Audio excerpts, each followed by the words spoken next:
Fajar Bajiri sebagai tersangka.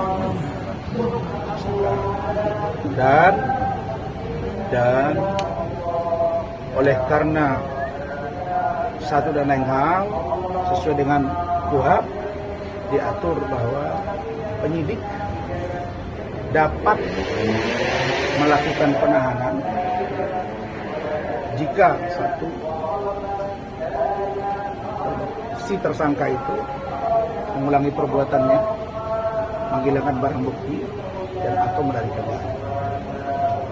Terlepas dari ini kasus anak di bawah umur, maka tadi Pak Jirik memberitahu ke saya bahwa saudara Fadel dilakukan penahanan untuk 20 hari ke depan.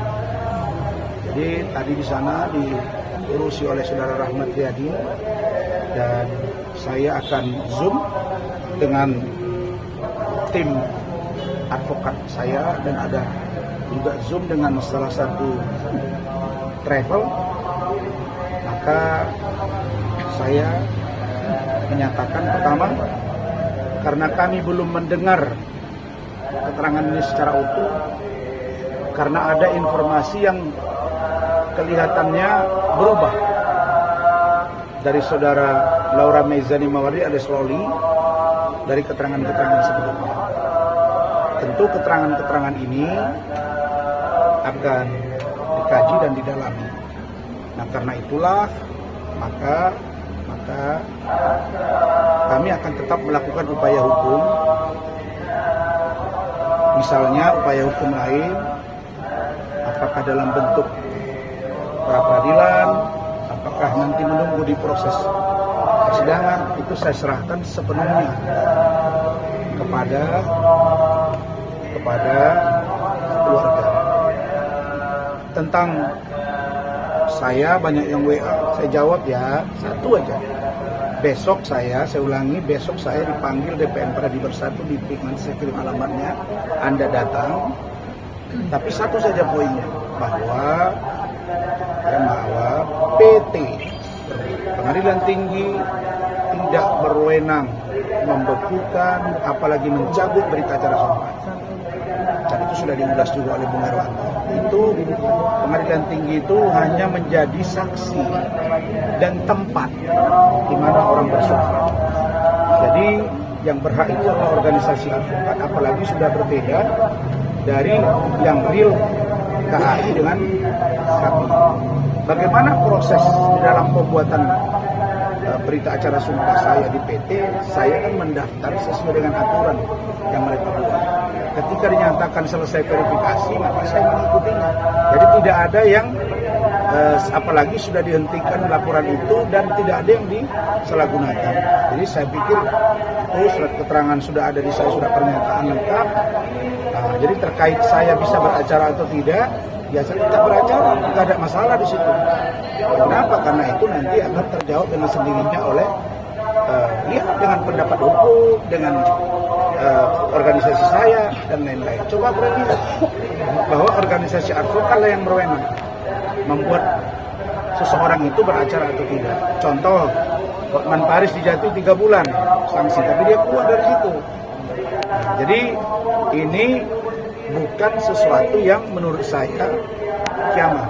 Cuma saya menyerahkan sepenuhnya kepada organisasi saya dan saya berterima kasih dengan banyaknya dukungan. Biarkan saja ini dibaca, diikuti dan dijawab oleh masyarakat luas. Saya kira itu. Apa yang disampaikan Fadel setelah tersangka Bang ke Abang? Abang kecewa nggak Bang? Merasa sia-sia nggak sih Bang? Abang dan Hol percaya diri Fadel bakal bebas, tapi akhirnya jadi tersangka. Abang merasa gagal. Dengarin baik-baik. Saya telah berhasil 7 bulan. Ingat ya, 7 bulan melakukan pembelaan hukum dan dia aman. Tapi satu yang saya beritahu Fadel, kalau keterangan besok berbeda dari Loli, itu akan sangat berbahaya buat kamu. Nah, Loli memberikan keterangan yang berbeda. Terus saya mau buat apa? Bang, kenapa itu Karena bisa, itu Bang? anak di bawah umur, saya tidak tahu. Berarti dia sudah membuka hal yang berbeda. Pertanyaannya, apakah ini dapat kita terima atau tidak seutuhnya, kenapa dia berubah, nanti kita lihat di proses persidangan. Abang setelah ditetapkan tersangka, Fadel bilang apa? Satu, saya sudah sangat berprestasi membantu dia, dan saya tetap akan bantu dia. Kami tidak mengundurkan diri. Tadi rapat dengan Rahmat dengan tim. Kenapa? Karena kita mau tahu kenapa Loli begitu.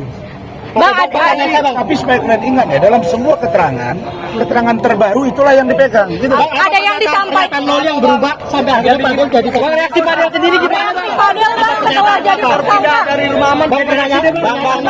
Reaksi Fadel bang. Satu aja bang. Bang, reaksi Fadel bang. Reaksinya Fadel gimana bang? Awal dulu bang. Kan, saya ingat ya, kan Fadel selama ini memberi keterangan tidak pernah sesuai yang dituduhkan. Ya. Dan itu juga lah keterangan Loli. Nah, ketika Loli bercerita kepada saya pun mengatakan tidak ada yang namanya hamil, yang namanya hubungan badan. Nah, mungkin dia memberi keterangan di sana, mungkin ya berbeda, sehingga penyidik melihat bahwa ini adalah fakta. Nah, memang pertanyaan dari awal sudah saya lihat tadi memang mengkerucut kepada hal-hal yang menurut saya sangat sensitif.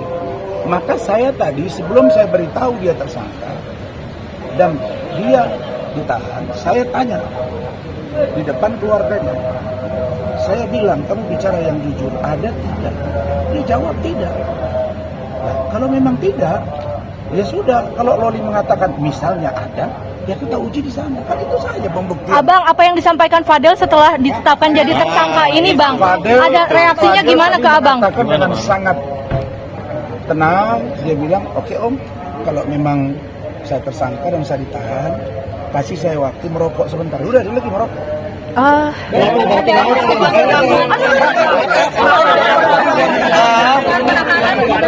Kenapa bang tidak bang? Bang ada upaya hukum nggak bang? Bang ada upaya hukum nggak bang? Tentang Saya anak di bawah umur nggak status tersangkanya Fadel bang? Bang ada upaya hukum tentang status tersangkanya Fadel nggak bang?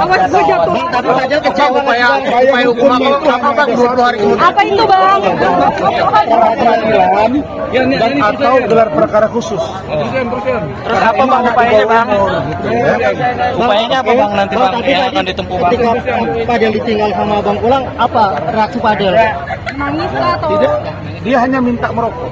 Fadel tidak ada menangis bang? Tidak, dia hanya minta merokok dan saya minta kepada pihak penyidik dan dia dikasih merokok dan dia sekarang dalam keadaan merokok. Berarti tegar ya bang? Semua Tegar ya, Bang? administrasi diberesi oleh Rahmat karena saya akan zoom. Ya. Berarti Fadel akan ditahan 20 hari ke depan bang? Ya.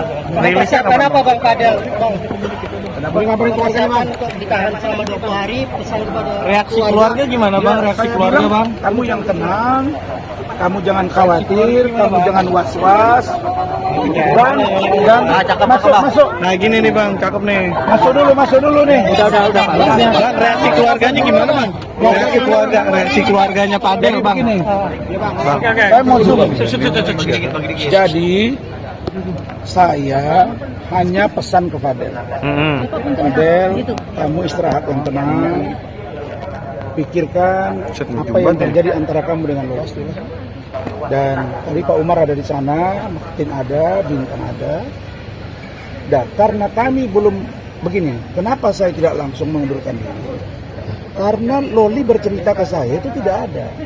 Dan istri saya Bu Ade itu menanya juga di hati ke hati. Ngerti nggak hati ke hati? Saya tidak ada. Pas saya tidak ada, waktu saya periksa yang dianiaya oleh NM, itu saya ke rumah sakit Pertamina kan. Itu Loli itu ditanya sama Bu Ade dan dia bilang, tanya kamu mau mati ke hati dong, dia bilang ternyata itu tidak ada. Ya, tidak ada tante, ini nggak ada. Ya sudah, semua ngomong apa? Nah sekarang ada keterangan yang berbeda didukung oleh fakta-fakta. Ya tugas saya kan membantu 7 bulan sudah. Nah jadi saya tetap akan memberi bantuan hukum kepada Fadel dan keluarga. Oke, karena kita nggak tahu nih apakah perbuatan ini diketahui oleh keluarganya Pak Umar, saya nggak tahu. Iya kan? Jadi sikap saya. Pak Sarno mana? Ya, Pak Sarno. kami akan tetap bantu. Ayo, Pak Sarno, terima kasih. sini. Meskipun Bang. sudah mengeluarkan tentang Bang, reaksi keluarga gimana, Bang? Abang akan tetap maju sebagai kuasa hukum, Bang. Iya atau mundur, Bang? Kan Atau mundur, Bang? MA sudah memutuskan, Bang. Apa itu? Itu yang soal pembekuan, Pembekuan sumpah advokatnya sudah dibekukan, Bang, hari ini tidak boleh mengurusi lagi. Kan sudah saya bilang. Coba baca di pembekuan itu.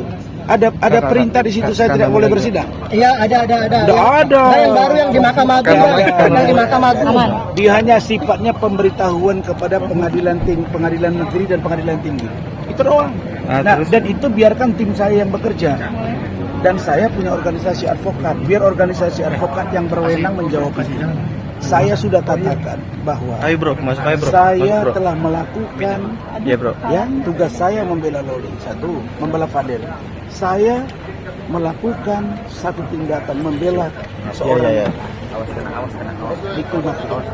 saya melakukan protes terhadap yang mulia majelis hakim. Dan itu dianggap sebuah salah. Dan baru yang terakhir, laporan saya terhadap Nikita Mirzani terhadap penganiayaan, hari ini dia dipanggil. Ya. Dia dipanggil hari ini, ditunggu oleh penyidik. Awas kakinya keinjak. Terus tadi dia datang, dia dipanggil dia.